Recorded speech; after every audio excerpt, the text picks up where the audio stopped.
અમદાવાદના કાંકરિયા વિસ્તારમાં ગઈકાલે કાંકરિયા ફૂટબોલ ગ્રાઉન્ડ પાસે હત્યાનો બનાવ બનતા ચકચાર મચી જવા પામી છે, જેમાં ચિરાગભાઈ નામના યુવકની 3 થી 4 જેટલા શખ્સોએ તલવારો અને છરીના ઘા ઝીંકીને હત્યા નિપજાવી દીધી છે। હવે આ સમગ્ર ઘટનામાં કહેવાય રહ્યું છે કે ચિરાગભાઈએ એક જે તેમના મિત્ર છે તેમની બહેનને પોતાની બહેન બનાવ્યો હતો અને આ જે મહિલા છે તેઓ એક ખાનગી ઓફિસમાં નોકરી કરતા હતા, ત્યારે આરોપી મંથન ઉર્ફે ઋત્વિક પણ ત્યાં નોકરી કરતો હતો। ત્યારે એ યુવતીની આ મંથન ઉર્ફે ઋત્વિક સાથે મિત્રતા થઈ હતી।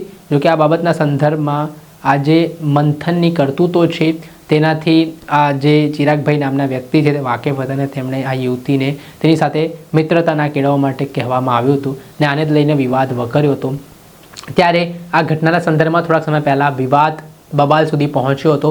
પછી સમાધાન માટે ચિરાગભાઈ નામના જે વ્યક્તિ છે મૃતક, તેમના દ્વારા આરોપીઓ એ બોલાવવામાં આવ્યા ને વાતચીત થઈ। ત્યારે તલવાર અને છરીઓ વડે આરોપી જે મંથન ઉર્ફે ઋત્વિક છે તે પોતાના સાગરીતો સાથે એકાએક ચિરાગભાઈ ઉપર તૂટી પડ્યો અને તેમને ગંભીર ઇજાઓ પહોંચાડી ને તેમને છરીના અને તલવારના ઘા ઝીંકીને મોતને ઘાટ ઉતારી દીધો।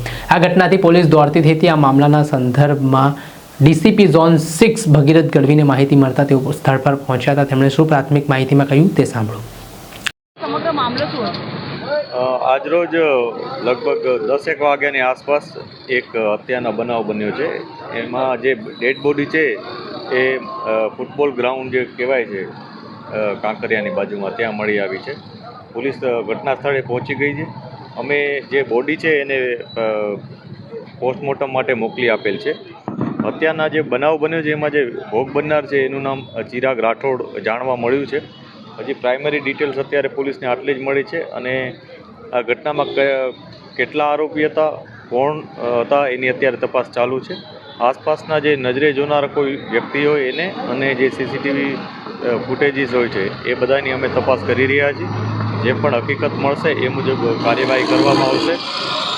જે આરોપી છે એ લોકોની અમે 1-2 સંબંધોના નામ આવ્યા છે, પરંતુ એકવાર અમે વેરીફાઈ કરીએ છીએ કે એ લોકો ની પ્રેઝન્સ ક્યાં હતી અને હકીકતમાં જો એ લોકો આ ઘટનામાં સામેલ હશે તો એમના વિરુદ્ધ કાયદેસરની કાર્યવાહી કરવામાં આવશે।